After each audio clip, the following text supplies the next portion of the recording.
Como estamos? Nossa, uma honra estar aqui nesse palco. Muito prazer, meu nome é Mariana Torquato. Eu sou, primeiramente, criadora de conteúdo. Comecei um canal lá em 2016 chamado Vai Uma Mãozinha Aí, onde eu comecei a falar sobre as dores e as delícias de ser uma mulher com deficiência. E, desde então, eu virei uma agente dupla e hoje trabalho no mundo corporativo, no YouTube, como gerente de parcerias estratégicas de criadores de entretenimento e podcasts. E hoje eu tenho a honra de abrir esse painel super interessante com mulheres incríveis que podem subir aqui, por favor. Juliana Bagagli, diretora de atendimento exclusivo da Sul América, Tatiana Pimenta, CEO e fundadora na Vitude, e Liana Kerikian, diretora de marketing e comunicação na Decathlon Brasil. Meninas, muito bem-vindas. Por favor. Tudo bem? Uma honra. Prazer. Olá, prazer. Então, gente, hoje a gente vai falar sobre a ciência e a ideia de que o corpo humano tem potencial de viver até os 120 anos. Mas a gente precisa ser sincero, né? Viver tempo com qualidade, autonomia e dignidade ainda está bem longe de ser uma realidade para todo mundo. É mais um privilégio do que um direito universal, né? E quando a gente fala de longevidade, a gente precisa ser realista e reconhecer que nem todas as pessoas largam do mesmo ponto. Coisas como gênero, classe, raça, possuir alguma deficiência, o lugar onde a gente mora e até aquela carga mental acumulada ao longo da vida. Tudo isso impacta diretamente a chance de uma mulher envelhecer bem. Como garantir que todas as mulheres, em qualquer fase da vida ou condição, possam viver plenamente, com acesso a tudo o que precisam e merecem? Esse painel existe justamente para ampliar essa conversa. A gente quer mostrar que longevidade não é só uma questão de biologia ou de saúde perfeita. É, acima de tudo, uma questão de justiça social e de um olhar humano para o futuro. E a grande pergunta que nos move hoje é o que a gente ainda está deixando de lado quando pensa em viver até os 120 anos, especialmente no corpo, na mente e na vida das mulheres. Bom, eu tenho esse time maravilhoso para desvendar esse mistério, e eu quero começar, gente, falando sobre o que a gente sempre sente na pele, a sobrecarga dupla, tripla, quádrupla jornada das mulheres, né? O quanto que isso realmente pesa na nossa saúde mental, emocional e física, em médio e longo prazo? Como que a gente pode aliviar esse peso para viver mais e melhor? Por favor, pode começar aí. Quem quer falar? Ninguém quer falar? Quer começar por aqui? Quer começar, Lívia? Então vamos lá. Então eu começo aqui. Obrigada, Mariana. Obrigada a todos. Um bom dia. Um prazer enorme estar aqui com vocês. Na realidade, a nossa rotina, ela começa de manhã, já a primeira fase, né?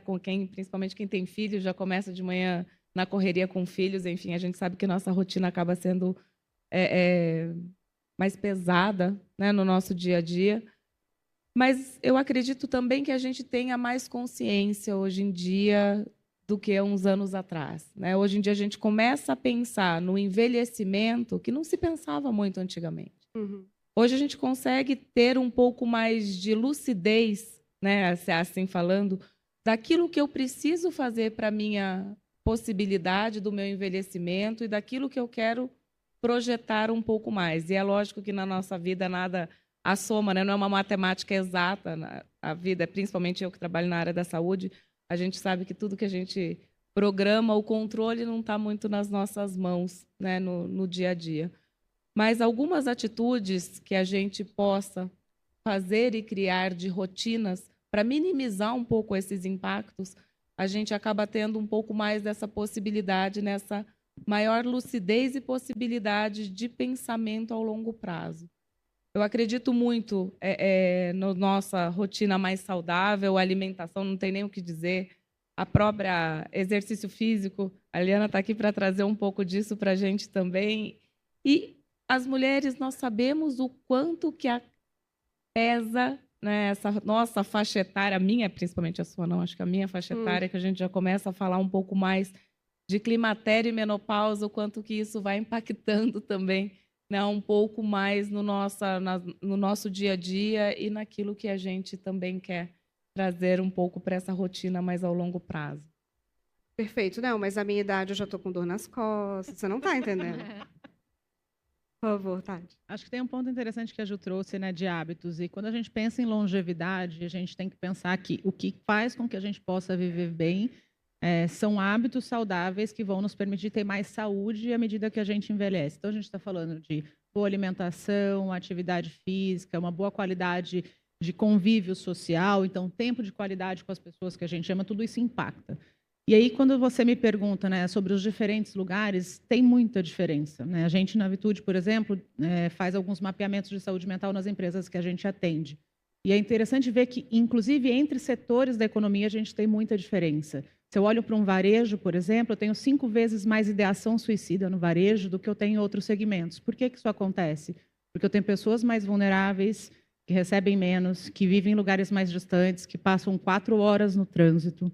E aí, como é que eu vou falar para uma pessoa que ganha R$1.000 e poucos, que passa 4 horas no trânsito, poxa, vai lá no parque e correr? Não tem como fazer isso, né? A gente tem que pensar um pouco em como é que a gente, enquanto sociedade, consegue olhar para alguns pontos de divergência. Se eu olho para as mulheres, né, e eu olho para os dados que a gente tem, né, a gente tem 3 milhões de pessoas lá, e a gente tem dados dessa amostra de pessoas. As mulheres estão muito mais doentes do ponto de vista mental, mas muito mesmo. Né? Elas sofrem muito mais com ansiedade, com depressão, com os efeitos, até você falou de climatério. Estou na tua turma aqui também sofrendo já com os calores, com as mudanças de humor. E, gente, isso impacta. Às vezes eu vou para uma sessão de terapia, eu choro a sessão inteira. Às vezes eu fico brava, falei, gastei a sessão inteira chorando, não falei nada. Mas isso impacta a nossa qualidade de vida, impacta a qualidade das nossas relações. E a gente precisa entender como é que a gente faz para minimizar isso. Então, eu acho que pensar em longevidade exigiria de todo mundo pensar um pouquinho como é que a gente melhora a condição social da população como um todo, porque eu acho que a gente aqui é um grupo muito privilegiado, que tem a oportunidade, às vezes, de morar muito próximo do trabalho, ter um tempo de deslocamento muito curto, que me permite, de manhã, estar no Parque Ibirapuera correndo, que me permite, né, conseguir ter melhores escolhas alimentares, escolher um alimento orgânico, escolher uma salada, ter alguém para preparar isso para mim em casa. Então, é bastante diferente, mas quando a gente olha a sociedade e olha a realidade do Brasil, não existe isso. Existe a mãe que tem 2, 3 filhos, que fica 4 horas no trânsito, que não tem com quem deixar seus filhos, né, que não tem tempo para ir na academia ou para fazer qualquer tipo de atividade física. E aí, será que essa pessoa vai conseguir viver 120 anos com essas condições? Eu acho que essa é a reflexão aqui para a gente, né, explorar, porque no final do dia a gente vê as mulheres também muito mais sobrecarregadas que os homens por conta dessa jornada. Porque além de, obviamente, eu ter que cumprir ali minhas 8 ou 9 horas de trabalho, eu preciso dar conta das crianças, eu às vezes preciso cuidar dos pais envelhecendo, às vezes eu preciso ser o apoio e sustento de família. Então, tudo isso também vai impactar, né? Se eu tenho um prejuízo de saúde mental, eu vou ter um prejuízo de longevidade também. Com certeza. Diana? Não, perfeito, Tatiana. Eu acho que, bom dia a todo mundo. Mais um privilégio estar aqui hoje, uma honra. Obrigada pelo convite, Ana e Cris.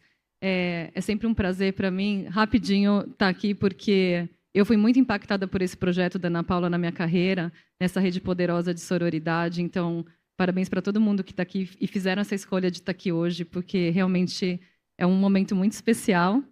E para mim ainda mais especial poder falar desse tema que eu acredito muito. Então, acho que o primeiro passo é a gente criar essa consciência de classe, né? Entender que os privilégios e as realidades são muito diferentes. Eu estou trabalhando com esporte faz 2 anos, venho da indústria de beleza, e para mim tem sido uma grande transformação pessoal e uma felicidade estar numa empresa que acredita muito no poder transformador do esporte para todo mundo e que fala muito sobre acesso, né? Assim, a gente abre mão de margem para sempre ter o primeiro preço de qualquer esporte, muito abaixo da concorrência. Então, eu acho que é muito interessante, Tatiana, quando você coloca a divergência de fato das mulheres nesse sentido. Recentemente, a gente também fez uma pesquisa no Dia Internacional do Esporte e as barreiras são muitas, né? Então, a gente está falando do nível de sedentarismo de 43% das mulheres versus 29% dos homens que se declaram sedentários. Então, já é uma diferença gritante. E quando a gente olha as principais barreiras, claro que a jornada, né, o excesso e a carga horária é o primeiro, mas a gente tem outras também, que é a barreira com o próprio corpo. Então, você se sentir confortável dentro do seu próprio corpo, para você se permitir, veja só, a fazer esse corpo se movimentar. Você tem barreiras também voltadas à segurança do espaço de prática, que também é uma barreira super importante. E a confiança também nos próprios produtos que você está usando. Então, é muito interessante a gente, dentro dessa pesquisa, a gente foi entender para além, obviamente, da consciência de classe e de tudo que a gente poderia ajudar. Então, acho que o primeiro passo é a construção do awareness para essas mulheres, né? Da consciência de que você pode e deve permitir o seu corpo a se movimentar e os benefícios que isso traz. Então, a gente fez uma ação recente que chamou Movendo Todas, onde a gente olhou para os espaços de prática e deu esse espaço de prática de graça ali para as mulheres poderem se movimentar. A gente está fazendo isso também todo domingo no MASP também. Todo domingo não, desculpa, um domingo por mês, por enquanto, no MASP, abrindo esse local público como presente para a sociedade, para que as pessoas venham. Mas isso também vai também no desenvolvimento de produto, de uma legging que não deixa você insegura porque ela não é transparente, que não tem uma costura na frente, que não vai te deixar confortável dentro do corpo feminino. Então, tem outros lugares do trabalho, além do esporte, que a gente pode encontrar. Mas, de verdade, acho que o primeiro passo é a gente trabalhar o awareness e a consciência do esporte para muito mais do que esse lugar do tá pago e da obrigação, né? do to-do list, do check que eu tenho que fazer, porque eu tenho que fazer o esporte. Ele pode estar num lugar muito mais de prazer, de liberdade, né? E de diversão, por que não? Que é uma coisa que a gente vem se distanciando cada vez mais como mulheres aí do esporte. Não, isso me traz também que agora eu fiz, né, tô com meus 30 e poucos, então começou a doer alguns lugares que não doíam, e começou a doer meus ombros por conta da minha deficiência. Eu boto meus ombros para frente. Então, eu estou tendo que fazer o exercício de botar meus ombros para trás e fortalecer meu corpo. E é muito difícil encontrar profissionais que já tenham lidado com um corpo como o meu, por exemplo. Né? É muito difícil. Eles olham para mim e eles falam, cara, a gente vai ter que aprender junto, porque eu nunca atendi, eu nunca estudei. Então, eu tenho uma pergunta aqui sobre esporte, porque eu acho que isso é ponto fundamental para um bom envelhecimento, porque senão, se dói tudo, se você não consegue sair, você não consegue fazer nada, você perde metade da prazer e da delícia que é viver, né? Então, quando a gente fala disso, como que a gente faz? Então, você, Liana, estou trazendo essa para você. Como a gente faz para democratizar essa atividade física e tornar ela real e prazeroso para mulheres comuns de todas as idades, corpos e rotinas aqui no Brasil? Olha, amo essa pergunta. Eu tenho 2 exemplos maravilhosos aqui nessa sala, que é a minha mãe e a minha filha. E o quanto o esporte teve um impacto muito grande na vida das duas, né? Eu falo essa coisa transgeracional e de idade, assim, a minha mãe está aqui, ela faz crossfit, eu também sou do crossfit. E é muito, muito legal porque eu vou falar um pouco dessa questão da idade, que eu acho que é uma coisa muito importante. Cara, a gente precisa fortalecer nossos corpos, gente. A gente precisa fortalecer a nossa musculatura. Não importa qual corpo você tenha, qual idade você tenha, o seu fortalecimento muscular é fundamental para você ficar uma mulher forte em todos os sentidos, né? E a gente fala muito sobre isso, né? O fortalecimento do corpo, ele vai além do corpo. Ele deixa você mais forte em todos. Não é para você vou virar marombeira, vou fazer a crossfiteira, que as pessoas têm todo um preconceito em cima desse tema, não. A gente está trabalhando dentro desse esporte, por exemplo, a liberdade e a independência da mulher. Então, acho que primeiro a gente precisa criar consciência do fortalecimento que a gente precisa fazer dos nossos corpos. Isso nos dá independência, força, poder de escolha para onde a gente quer ir. Então, para mim, essa questão do awareness para o fortalecimento é super importante. Segundo, a gente sair desse lugar do esporte, como eu comentei, da obrigação e da estética, que no Brasil é esse muito lugar forte da estética, né? E as redes sociais, obviamente, vieram para escancarar essa história que é o grande mal da humanidade, que é a comparação, né? O corpo que eu quero ter, aquela pessoa está melhor que eu. Então, a gente precisa se libertar desse lugar para entender que, de fato, o esporte é para o nosso bem-estar físico e mental. E trabalhar felicidade em cima disso. Assim. Eu acho que dentro das rotinas, a mulher nessa carga pesada que a gente tem de horário, etc., o mais difícil para qualquer, acho que, classe social é a priorização. Mais difícil, obviamente, para algumas e menos para as outras. Mas a priorização é o mais difícil. Então, a gente tem que começar a se priorizar. A priorizar nossos corpos e entender que a gente pode ter prazer, permitir que a gente tenha prazer ao se movimentar. Eu acho que esse é o grande lugar do esporte, que as pessoas precisam criar consciência e se libertar desse ciclo nada saudável que a gente vem colocando o esporte, ou da performance ou da estética. Por favor. Queria fazer um complemento aqui. Acho que, não sei quantos de vocês têm acompanhado pais envelhecendo, mas acho que você traz um exemplo que eu estou vendo dentro de casa. Eu tenho um pai com quase 83 e uma mãe com 75. Ela é bem mais nova que ele. E ela está muito mais debilitada que ele pelas escolhas de vida. Então, ele, quando jovem, foi remador, depois de adulto, né, se manteve minimamente fazendo alguma caminhada, e depois dos seus 60, acho que ele ouviu muito bem o cardiologista, e ele vai na academia bonitinho, faz os exercícios de perna. Que o cardiologista falou assim: seu Nero, não é braço, é perna, porque o senhor vai precisar subir escada, vai precisar ser independente, se o senhor não quer precisar de bengala, precisa fazer exercício de perna. E ele aceitou ali e faz, né, a atividade física, enquanto a minha mãe, muito mais nova, já tomou uns 3, 4 tombos. Por quê? Já está frágil, já perdeu musculatura, já tem dificuldade de locomoção, já não vai em todo lugar. E aí a gente percebe que isso vai impactando na saúde mental, porque aí ela já não sai tanto, já não se relaciona, né? Porque aí ela já saiu, já caiu, aí ela fica com vergonha, ela tem medo de acontecer de novo.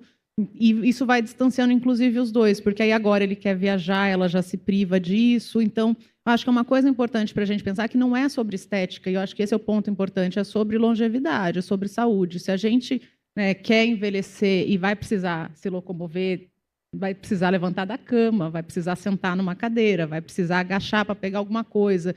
Se a gente não tiver força muscular nos membros inferiores, a gente vai ter limitação. Então, acho que isso é muito importante para a gente ter em mente, que é um fator muito válido da longevidade. Vou complementar aqui, então, você também. Na realidade, aí a gente percebe muito isso na saúde, em dados oficiais, que uma das principais causas mortes mesmo em idoso é a queda.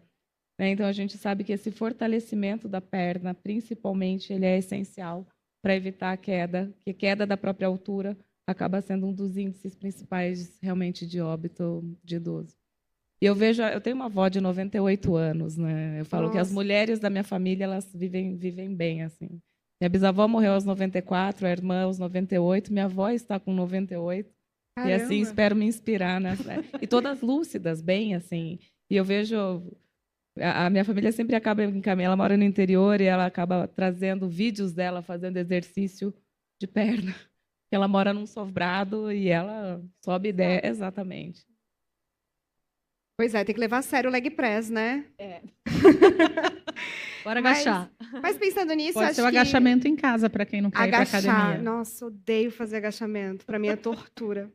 Mas tem que fazer, né? Para continuar subindo e descendo escada quem pode. E continuar assim, porque também acho que tem um gancho legal aqui, que é a questão de que envelhecer é você estar mais aberto a adquirir deficiências ao longo dessa jornada de vida, né? E a gente mora num mundo totalmente inacessível. Um palco com uma rampa como essa, normalmente é a exceção e não a regra, né?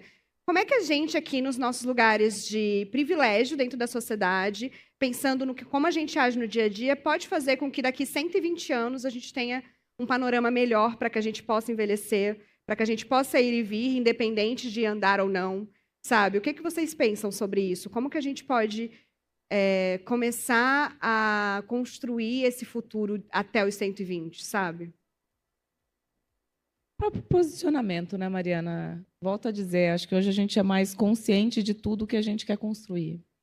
Hoje o movimento da sociedade ele é maior, como você trouxe mesmo. Antigamente não se tinha um palco para a gente subir com uma rampa.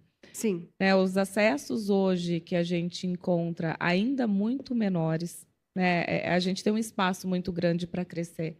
Isso na sociedade como um todo, nas ruas, nos locais de acesso. A acessibilidade ainda ela não é como deveria ser. Sim. Acho que a gente tem um espaço muito grande para avançar isso numa sociedade global, mas a gente percebe que isso, se a gente olhar 10 anos atrás, a gente avançou. Ainda duras penas, né? Não vem numa celeridade que deveria, mas a sociedade, da sociedade, nós deveríamos impulsionar isso muito mais. Talvez falta-nos também essa alavanca para a gente também ter esse apoio e ter mais voz, dar mais voz para essa acessibilidade global, ela acabar sendo maior. Super, é um trabalho de formiguinha, né?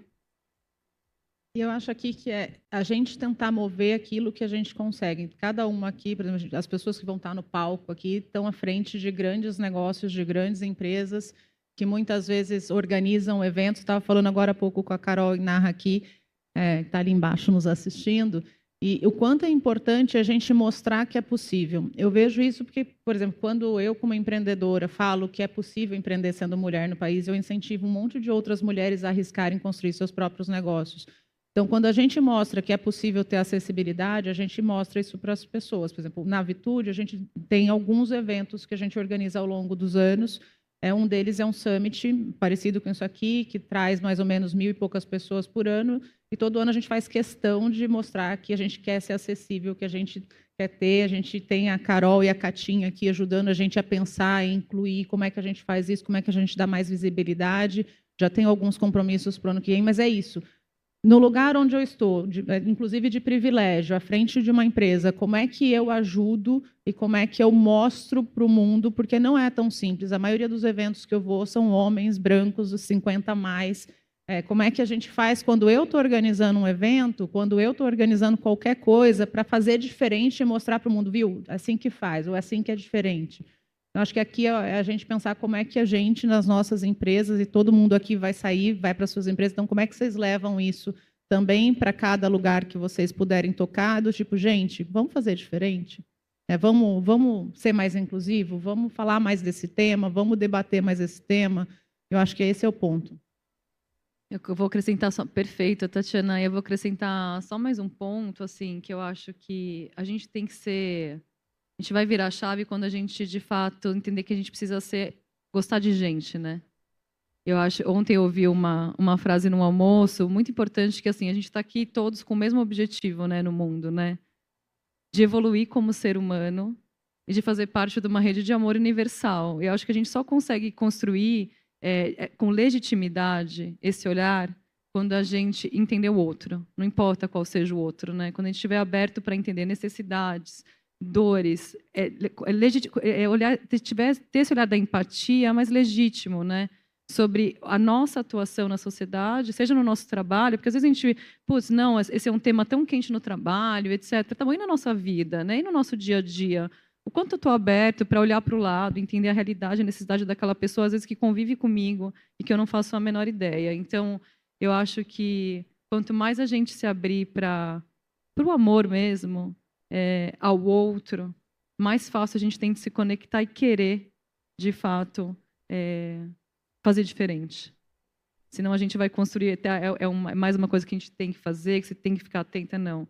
Eu acho que esse é um treinamento que a gente tem que fazer diariamente, que é difícil nas nossas rotinas, no nosso dia a dia, no nosso microcosmo, mas se abrir um pouco mais nessa rede de amor.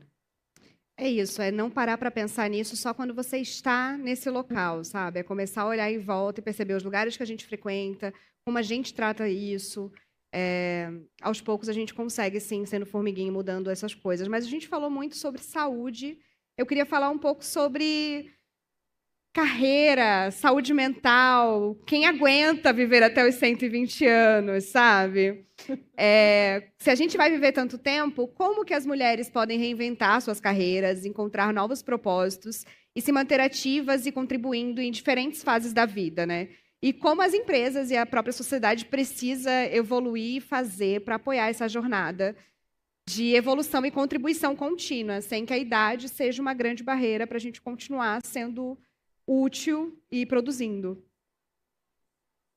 Difícil, né? Tati, a Tati começa, que é a saúde mental.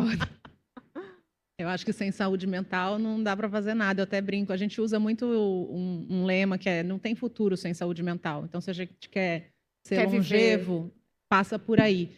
E acho que um principal ponto está em tudo que a gente falou até na primeira pergunta, né? Tem longevidade quem consegue cultivar bons hábitos de vida ao longo do tempo.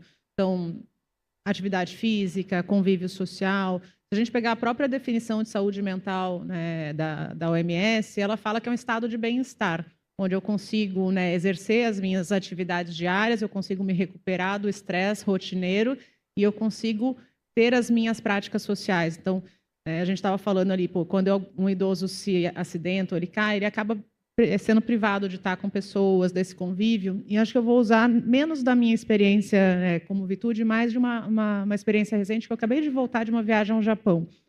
E uma coisa que eu observei lá, a quantidade de idosos super, circulando em todos os lugares, em vários momentos, e é interessante perceber o quanto eles têm ali uma certa independência, com jardinagem, com práticas de exercício, a própria yoga, meditação. Então, tem talvez dentro da cultura deles hábitos ali que fazem com que aquela população viva um pouco mais. E você percebe eles muito imersos dentro da cultura. Então, cozinhando, às vezes tendo o seu próprio restaurante, trabalhando ali com cultivo de plantas, na agricultura e outras coisas interessantes. Então, acho que tem um pouco de o que me motiva a levantar todos os dias, a acordar e a fazer algumas coisas. Então, é pensar o que a gente gosta de fazer, porque a gente tem as nossas carreiras hoje, mas talvez lá com 60, 70, já não seja mais o que eu estou fazendo hoje que vai me motivar. Talvez eu queira ir atrás de um sonho que eu não realizei antes. Então, tenho visto, inclusive, pessoas indo para a faculdade com seus 65, 70 anos. É porque ela precisa se reinventar? Não, porque ela quer fazer algo que talvez lá aos 18 alguém falou para ela que ela não podia fazer. Nossa, isso aqui não vai dar dinheiro, mas com 70 talvez não seja mais dinheiro que eu esteja buscando algo que me faça feliz, que traga sentido. E acho que aqui o ponto de a gente olhar e, o que vai me fazer ter vontade de levantar da cama? Porque se eu só vou viver 100, 120 anos se aquilo estiver fazendo sentido para mim também, senão a gente acaba, de certa maneira, definhando, né? Porque, poxa, eu quero estar viva 120 anos ou não? Sim. Acho que acaba desistindo, talvez, né, no dia a dia, né, Tatiana? Exato. E essa brilhante a colocação da Tatiana, porque realmente esse é o que me motiva. Talvez não é aos 120, é aos 40, aos 50, aos 60. A saúde mental está aí. Hoje é tema nas empresas. E, principalmente, quando a gente olha em relação às próprias mulheres que estão, né, com a saúde mental, enfim, afetada, acaba sendo um percentual muito maior. Então, o quanto que essa motivação do meu dia a dia, o que eu busco, o que eu quero, como que eu levanto de manhã, o que me traz essa felicidade, é isso que vai acabar te trazendo e te retroalimentando para você olhar para o futuro e para você almejar o quanto que você vai, né, chegando. E lembrando sempre, quando a gente olha tendo esse olhar, nada orgânico que me aconteça também, que me barre antes de chegar aos 120. Né? Perfeito. Eu complementar também um ponto, meninas, que eu acho que nessa história da longevidade, que eu acho que é super relevante quando a gente fala de saúde mental, é a gente conhecer nossos limites. E para mim tem sido um grande desafio, né? Tenho 2 filhos pequenos, sou casada, tenho um trabalho no varejo intenso, sou apaixonada pelo que eu faço, então me entrego, coloco toda a minha energia. Tenho um time grande que depende de mim também. Então, quais são os nossos limites, né? Até onde a gente consegue, até onde a gente vai, e tem sido para mim um exercício, eu fiz 45 anos recente, aqui um exercício muito importante. Agora tem me caído assim, cara, aqui está meu limite, não tô conseguindo mais, sabe?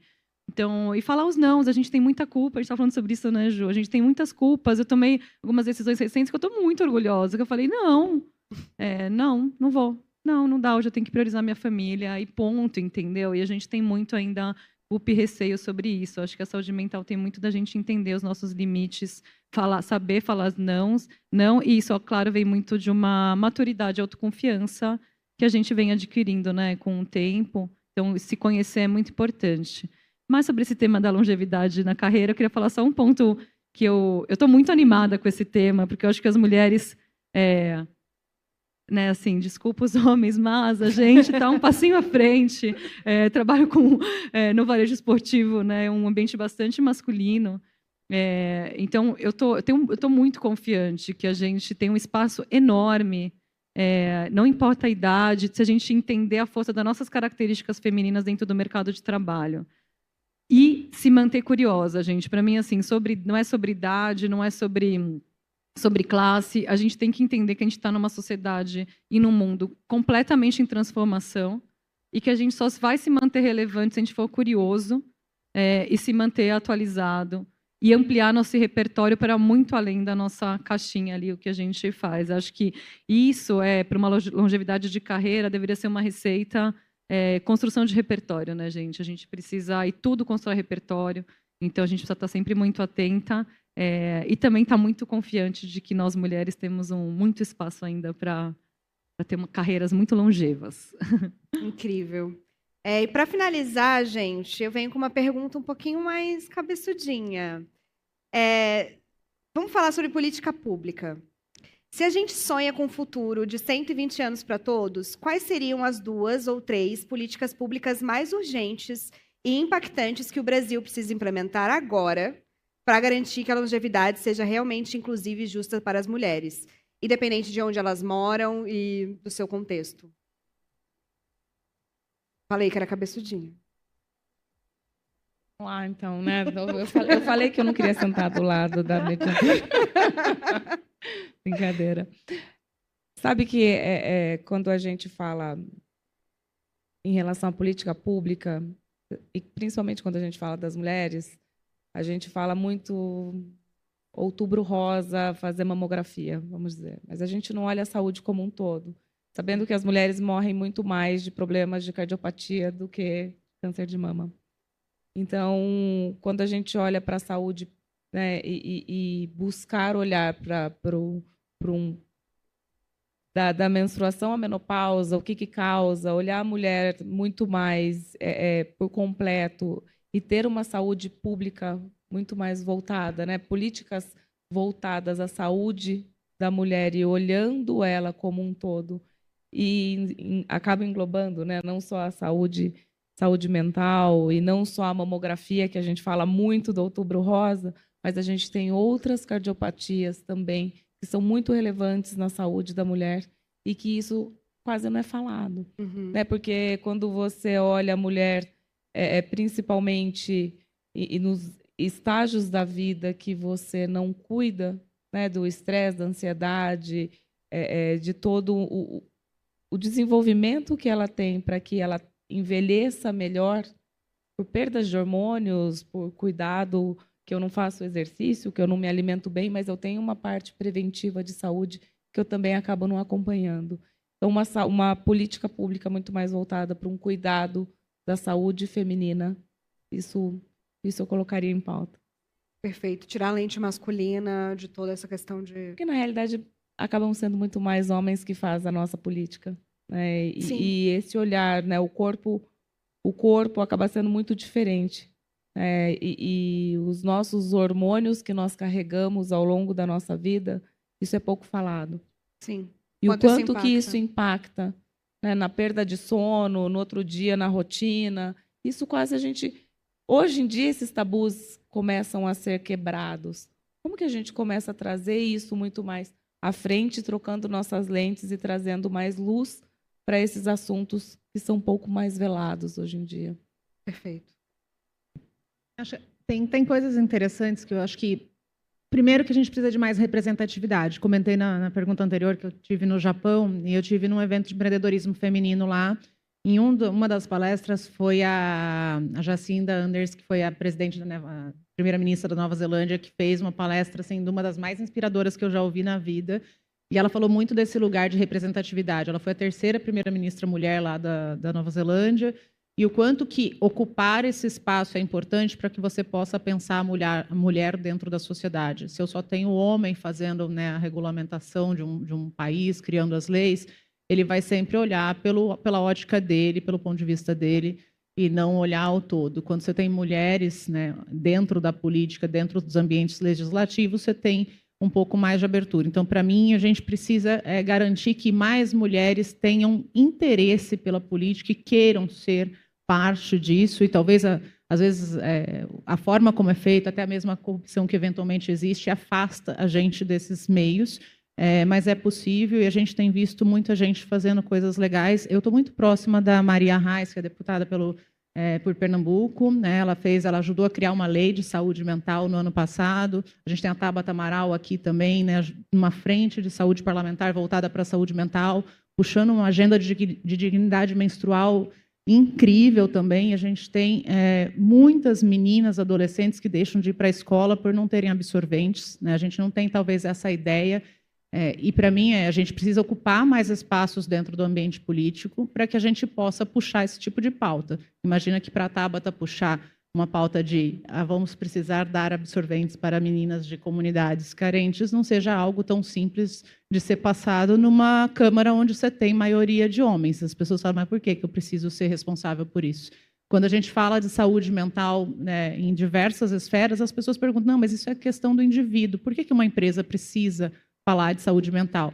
E a gente tem que construir todo um repertório para isso. Então, acho que a primeira coisa que precisa mudar é o nosso interesse de fazer parte da política. Talvez, né, estimularmos que mais mulheres queiram estar nesses meios e, a partir daí, sim, construir, né, diversas políticas. Bandeiras como, né, a própria saúde mental. A gente fala de longevidade, mas eu tenho um volume imenso de pessoas e crescendo a cada ano, tirando a própria vida.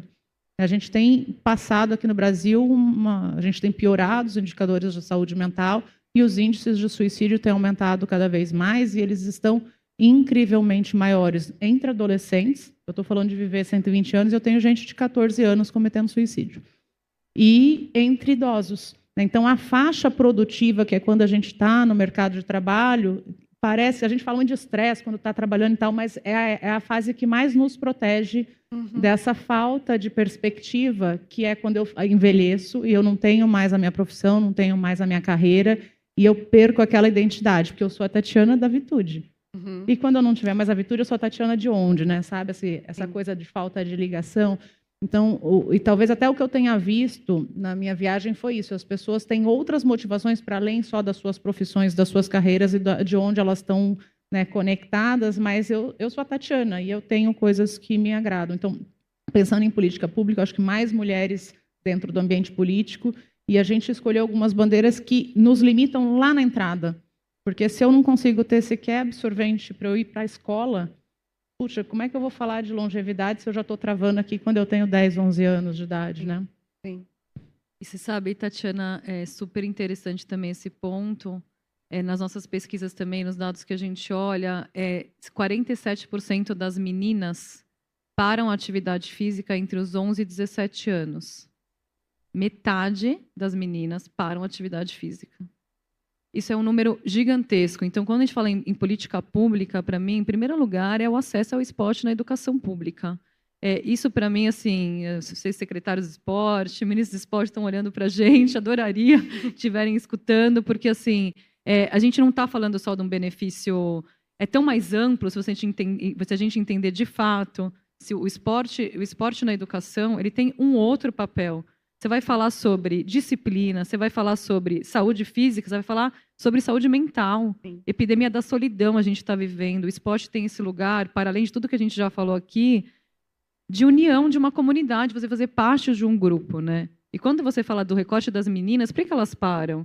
A sexualização do corpo da menina que começa nessa idade, a mudança do corpo a partir da menstruação e da puberdade, a falta de segurança.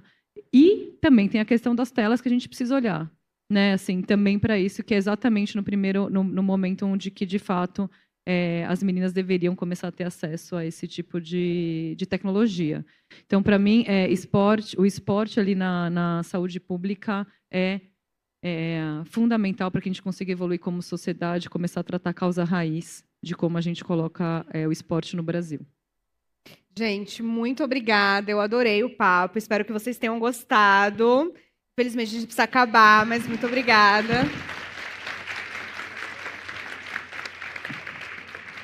Obrigada, gente. Bora. Obrigada, um bom dia, bom final de semana.